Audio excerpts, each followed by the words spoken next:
Hello বন্ধুরা, আমরা একটা নতুন গল্পের চ্যানেল ক্রিয়েট করেছি। আমাদের চ্যানেলের নাম বং স্টোরিজ। এখানে নতুন নতুন গল্প শোনার জন্য আমাদের চ্যানেলটিকে সাবস্ক্রাইব করে পাশে থাকা ছোট্ট বেল আইকনটি প্রেস করে রাখো আমাদের গল্পের নোটিফিকেশন পাওয়ার জন্য। আমাদের গল্প লেখা ও বলার প্রয়াস যদি তোমাদের ভালো লাগে তাহলে অবশ্যই লাইক করো ও শেয়ার করে দিও, আর কমেন্ট করতে ভুলো না যেন। আমাদের চ্যানেলের লিংকটি নিচে দেয়া রইল।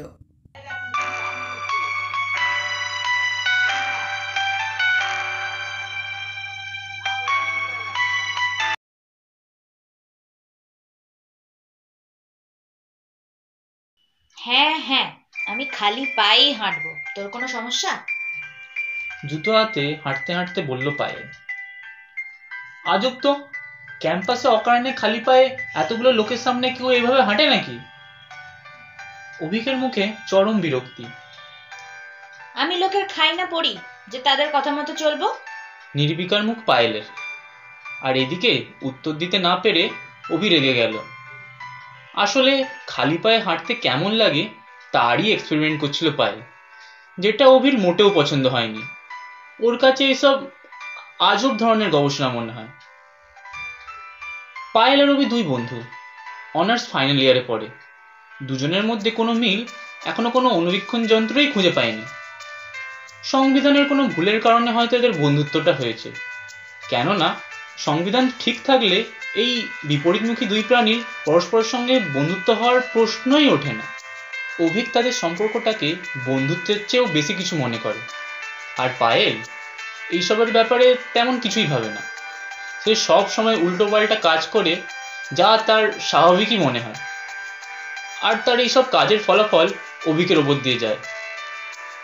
অভিক হলো একটু ইন্ট্রোভার্ট টাইপের ছেলে। কোনো কিছু করা বা বলার আগে লোকে কি বলবে বা ভাববে তা নিয়ে একটু বেশিই ভাবে। হাঁটতে হাঁটতে তারা ক্যাম্পাসের বাইরে চলে এসেছে, তবুও জুতো হাতেই হাঁটছে পায়েল। তুই তাহলে কি জুতো পরবি? না, পরবো না। তাহলে যা, আমি তোর সঙ্গে আর হাঁটবো না।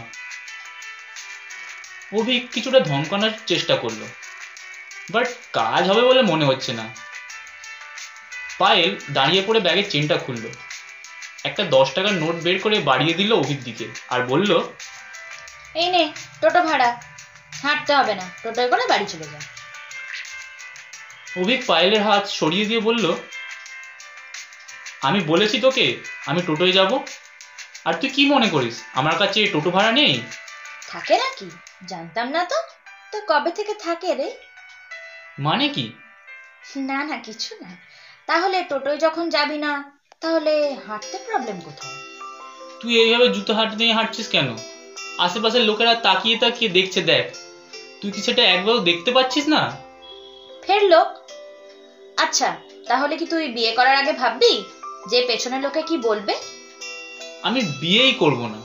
লোকের ভয়? চুপ কর। তোর নাম হবে ব্যাচেলর অভিক।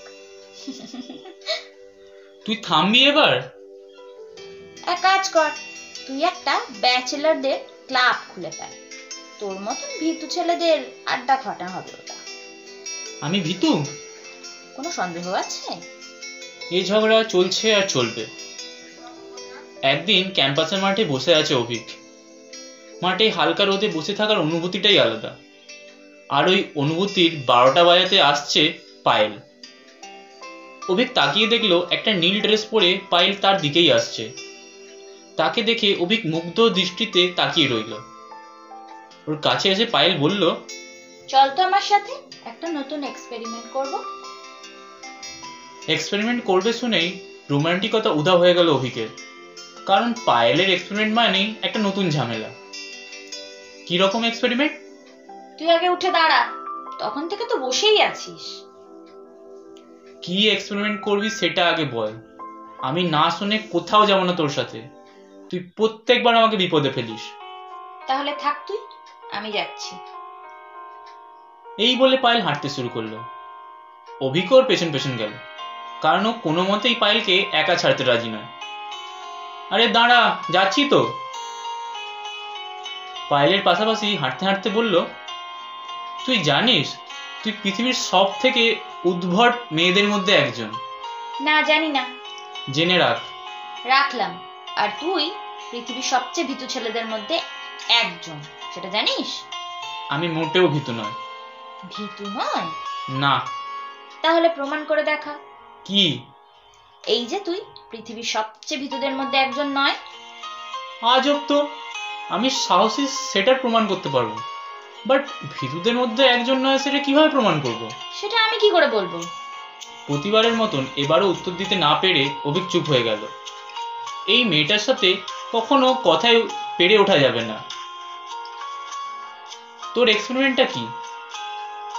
আজকে নীল ড্রেস পরেছি, দেখতে পাচ্ছিস? আমাকে কি তোর অন্ধ বলে মনে হচ্ছে? যেটা জিজ্ঞেস করছি সেটা বল, বেশি লেকচার দিস না তো। ওকে ওকে, দেখতে পেয়েছি।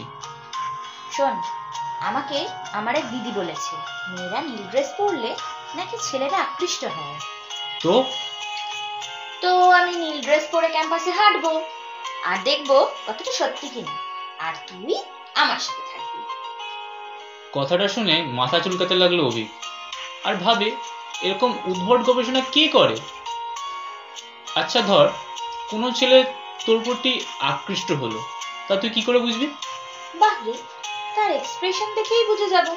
আমি কি বাচ্চা নাকি? এটা শুনেই অভিকের মেজাজ আরো খারাপ হয়ে গেল। গাধি বলে কি, ও নিজেই তো পায়েলের প্রতি আকৃষ্ট হয়ে 2 বছর ধরে ওর পাশে আছে, সেটা এখনো বুঝতে পারলো না, আর সে কিনা লোকের এক্সপ্রেশন দেখেই বুঝে যাবে। ঘন্টাখানেক দুজনে ক্যাম্পাসেই হাঁটলো, কিন্তু পায়েলের গবেষণার কোনো ফলই পেল না, কারণ ও কারো এক্সপ্রেশন দেখেই ওর মনে হয়নি যে সেই ছেলেটা ওর প্রতি আকৃষ্ট হয়েছে। এইভাবে হাঁটতে হাঁটতে অভিক জিজ্ঞাসা করলো, কিরে তোর গবেষণার সফল হলো? না রে। তাহলে কি দিদি ভুল বললো? আচ্ছা একটা কথা বলতো, তুই কি জানিস কেন তোর দিকে ছেলেরা ভালো করে তাকাচ্ছিল না? কেন? কারণ ওরা ভাবছে আমি তোর বয়ফ্রেন্ড। তুই হয়তো আমার সাথেই ঘুরতে বেরিয়েছিস। কি? হ্যাঁ, তুই যদি একা একা হাঁটতিস তাহলে দেখতিস। ক্যাম্পাসে একটা বেঞ্চে গিয়ে ধপ করে বসে পড়লো পায়েল। কি হলো? পা ব্যথা করছে। হারামি, শুধু তোর জন্য আমার 1 ঘন্টার পরিশ্রম নষ্ট হয়ে গেল, আর তুই হাসছিস? আমি কি তোকে বলেছিলাম যে আমাকে আনার জন্য? তুই আমাকে এখানে জোর করে এনেছিস। আনবো না কেন? তুই তো সবসময় আমার সঙ্গেই থাকিস। এই জন্যই আমাকে কখনো তোর চোখে পড়ে না পায়েল। কি? কিছু না। অভিক উঠে দাঁড়ালো। চল বাড়ি যাব, আমার খুব খিদে পেয়েছে। অভিক বাড়ি গিয়ে দেখে ওদের এক রিলেটিভের মেয়ে ওদের বাড়িতে এসেছে। ওর নাম তানিয়া। মেয়েটাকে আগে দেখেছিল অভিক, কিন্তু ওর ভালো করে মনে নেই। ওর মা বলল মেয়েটা নাকি এখানেই কলেজে ভর্তি হয়েছে আর ওদের বাড়িতে থেকেই পড়াশোনা করবে। এটা শুনে অভিক রুমে চলে গেল। তারপর পায়েলের কথা মনে পড়তেই ওকে একটা ফোন করলো। হ্যালো। কি করছিস? এই তো চুল কাটছি। কেন? হাই, মানে চুল কাটা শিখছি। তোর কি মাথা খারাপ হয়েছে? এত সুন্দর চুল কেউ কাটে? খবরদার একদম কাটবি না, তাহলে আমি তোর সাথে কোনোদিনও কথা বলবো না। আরে থাম থাম, আমি কি বলেছি নাকি আমার চুল কাটছি? পুতুলের চুল কাটছি রে। নিজের গাধামিতেই রাগ হয়ে গেল অভিকের। হঠাৎ দরজার দিকে তাকাতেই দেখলো একটা মেয়ে দাঁড়িয়ে আছে। কখন থেকে দাঁড়িয়ে আছে কে জানে। ফোনটা কেটে দিল অভিক। মেয়েটিও তার রুমে এসে বসলো। কেমন আছো? ভালো, আর আপনি? এত আপনি আপনি করছো কেন? আমি তো তোমার ছোট বোন। তুই বা তুমি করে বলো। হ্যাঁ, আসলে আমার অভ্যাস নেই। তা কার চুল নিয়ে কথা বলছিলে? গার্লফ্রেন্ডের? অবাক হয়ে গেল অভিক। এইভাবে কেউ সরাসরি জিজ্ঞাসা করে নাকি? না, ফ্রেন্ড। মেয়ে বন্ধু? তা খুব ক্লোজ বুঝি? হ্যাঁ। তারপর নিজের কাজে মন দিল অভিক। তানিয়া সেখান থেকে চলে যাওয়ার পরে যেন হাঁফ ছেড়ে বাজলো অভিক। অচেনা মেয়েদের সামনে বড্ড অস্বস্তি ফিল করে ও। পরের দিন সকালে কলেজে যাওয়ার জন্য বের হচ্ছিল অভিক। হঠাৎ সেখানে তানিয়া এসে পথ আটকালো। কোথায় যাচ্ছ? কলেজে। একদিন না গেলে হয় না? আমি একটু বাইরে যাব। আমি তো ওখানকার কিছু চিনি না, তুমি আমার সাথে গেলে ভালো হতো। কি বলবে বুঝতে পারছে না অভিক। ও জানে ক্যাম্পাসে পায়েল বসে ওর জন্য অপেক্ষা করছে। অভিক না গেলে ও হয়তো ক্লাসটাও করবে না। এবার একেও সরাসরি না করতে পারছে না। কি হলো, চলো, আমি রেডি আছি তো। বাধ্য হয়ে যেতে হলো ওকে। শপিং মলে গিয়ে শপিং করতে ব্যস্ত হয়ে গেল তানিয়া। যাই কিনুক না কেন, ও অভিককেই জিজ্ঞাসা করছে বারবার ওকে মানাবে কিনা, কেমন লাগবে। যেন মনে হচ্ছে অভিক ওর বয়ফ্রেন্ড বা হাজবেন্ড। একটা ঘড়ি কিনে গিফট করলো অভিককে। মানা করলেও শুনলো না ও, ওর হাতে পরিয়েই দিল। মহা বিব্রত বোধ করছে অভিক। এমন অবস্থায় ও আগে কখনো পড়েনি। শপিং শেষ করে ওকে একটা রেস্টুরেন্টে নিয়ে যায় তানিয়া। প্রায় জোর করেই একটা টেবিলে বসালো। অভিকের খাওয়া নিয়ে কোনো মনোযোগ নেই। তখন তানিয়া বলল, খাচ্ছ না কেন? এই তো খাচ্ছি তো। আচ্ছা, তোমার কোনো গার্লফ্রেন্ড নেই? না। আমারও কোনো বয়ফ্রেন্ড আছে কিনা জিজ্ঞাসা করলে না তো? বড় অস্বস্তিকর সিচুয়েশনে পড়ে গেল অভিক। আর ভাবছে এই মেয়েটা এরকম কেন, ঠিক মতো ওকে চেনেও না, আর ওর সাথে শপিং করতে চলে এলো, আর পার্সোনাল কথা জিজ্ঞাসা করতেও কোনো দ্বিধাবোধ করছে না। তা আপনার বয়ফ্রেন্ড আছে? না। তানিয়া ওর দিকে হাসতে হাসতে কথাটা বলল। ক্যাম্পাসের মাঠে বসে আছে পায়েল। একবার ঘড়ির দিকে তাকালো, আর এদিকে অভিকের আসার কোনো খবরই নেই। প্রায় দুপুর হয়ে এলো। অনেকবার ফোন করেছে, কিন্তু ফোন ধরছে না। আর ভাবতে লাগলো এমন তো কখনো হয়নি, তাহলে কোনো বিপদে পড়লো নাকি।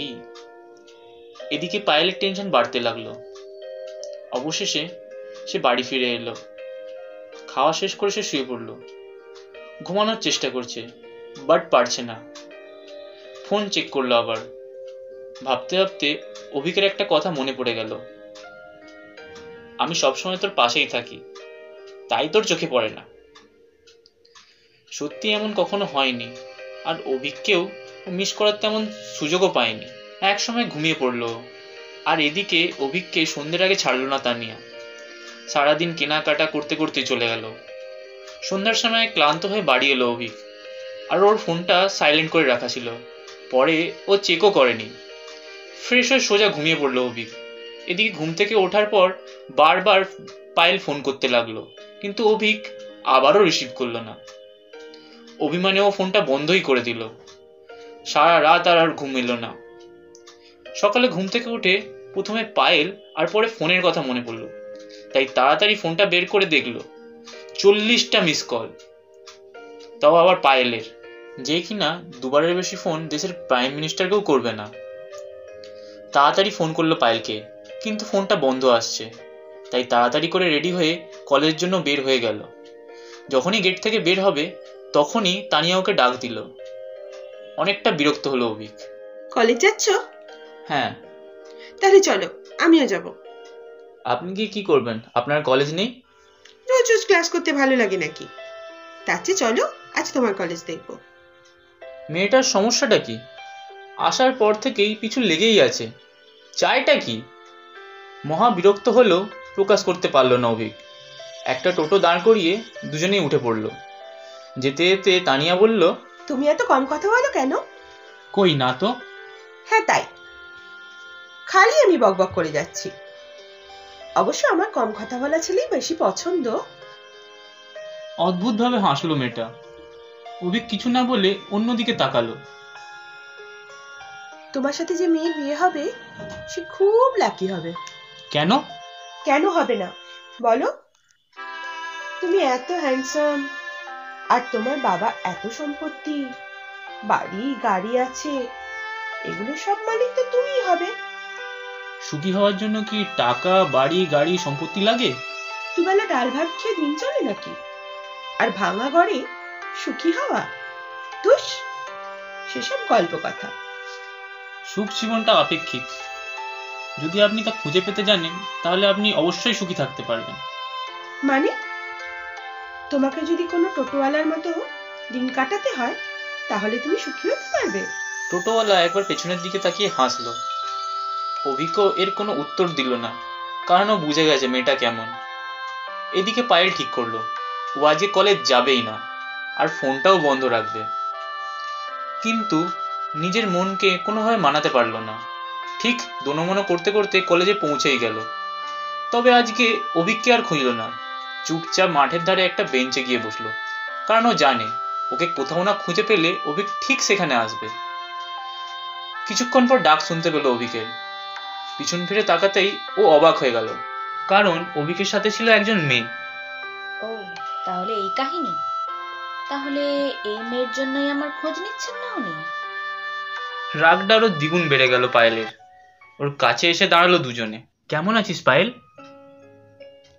ও জানে পায়েল অনেক রেগে আছে, কিন্তু তানিয়ার সামনে সবকিছু কিভাবে খুলে বলবে। ভালো আছি, আর তুই? আমিও। এটা আমার এক দূর সম্পর্কের রিলেটিভ তানিয়া। আর তানিয়া এ হলো পায়েল, আমার বেস্ট ফ্রেন্ড। পায়েল হাই বলতে গেল, কিন্তু তার আগেই তানিয়া বলল, ও, এই সেই মেয়ে যার চুল নিয়ে এত কথা বলছিলে? কই, চুল তো এত সুন্দর নয়। অভিক ভাবছে এই মেয়েটা কেমন, এইভাবে কেউ কথা বলে নাকি। অভিকের মনের ভেতর ভয় বাড়তেই লাগলো। ও সঙ্গে সঙ্গে পায়েলের দিকে তাকালো। দেখলো পাহাড় সমান রাগ পায়েলের চোখে, কিন্তু সে প্রকাশ করলো না। অভিক বুঝতে পারলো এটা ঝড় আসার আশঙ্কা। চলো, তুমি যে বললে তোমার কলেজ দেখাবে। অভিকের পাশে দাঁড়িয়ে তানিয়া কথাটা বলল। এবারেও কিছু বলতে পারলো না অভিক। পায়েল একবার অভিকের দিকে তাকিয়ে বেঞ্চ থেকে ব্যাগটা তুলে চলতে লাগলো আর বলল, আজ চলি রে, পরে দেখা হবে। এটা বলে ব্যাগ কাঁধে নিয়ে হাঁটতে শুরু করলো পায়েল। পায়েল শোন, অভিক পেছন থেকে ডাকলো। তবে পায়েল একটুও থামলো না। একইভাবে মাথা নিচু করে গেটের বাইরের দিকে চলে গেল। আচ্ছা, মেয়েটা কি কাঁদছে এখন? কে জানে। পরে ও তানিয়ার দিকে তাকালো। দেখলো তানিয়া পায়েলের যাওয়ার পথের দিকে তাকিয়ে আছে, আর মুখে এক প্রশান্তির হাসি। বাড়িতে এসে অভিক দেখলো তানিয়ার বাবা এসেছে। তবে কেন জানি না অভিকের ওনার সাথে দেখা করতে আর ভালো লাগলো না। এইভাবে টুকটাক কথা বলে চলে এলো অভিক। রাতে ওর মা ওর কাছে এলো। কি করছিস অভিক? আরে মা, এসো এসো, ভেতরে এসো। একটা কথা বলতে এসেছিলাম। বলো। তানিয়াকে তোর কেমন লাগে? কেন মা? ওর বাবা ওর সাথে তোর বিয়ের কথা বলেছিলেন। তোর বাবাও বিয়েতে রাজি আছে। মেয়েটাও অনেক সুন্দরী আর তোকে পছন্দও করে। কিন্তু মা, এখনো তো আমি ভালো করে সেটেলই হয়নি, আবার এই সময় বিয়ে? এখন রেজিস্ট্রি করে রাখ। তুই পড়াশোনা শেষ করে অফিস জয়েন করার পরে না হয় বিয়ে করিস। একবার ভাবলো পায়েলের কথা মাকে বলেই দেবে, কিন্তু পায়েল যদি মানা করে দেয়। আমাকে একদিন ভাবার জন্য টাইম দাও। মা সেখান থেকে চলে গেল। এদিকে চিন্তায় অস্থির হয়ে পড়লো অভিক। ভাবলো পায়েলের সাথে আগে কথা বলতে হবে ওকে। বারবার ফোন করছে ও পায়েলকে, কিন্তু কেউ ফোন তুলছে না। কিন্তু লাস্টবার ফোন করার পরে ও তুললো, কিন্তু কেউ কথা বলছে না। হ্যালো পায়েল, এই কথা বল। কি কি করছিস? তা জেনে তুই কি করবি? রেগে আছিস নাকি? আমি রেগে আছি না দুঃখী আছি তাতে তোর কি যায় আসে? অভিক বুঝতে পারলো এভাবে ওর রাগ ভাঙাতে পারবে না।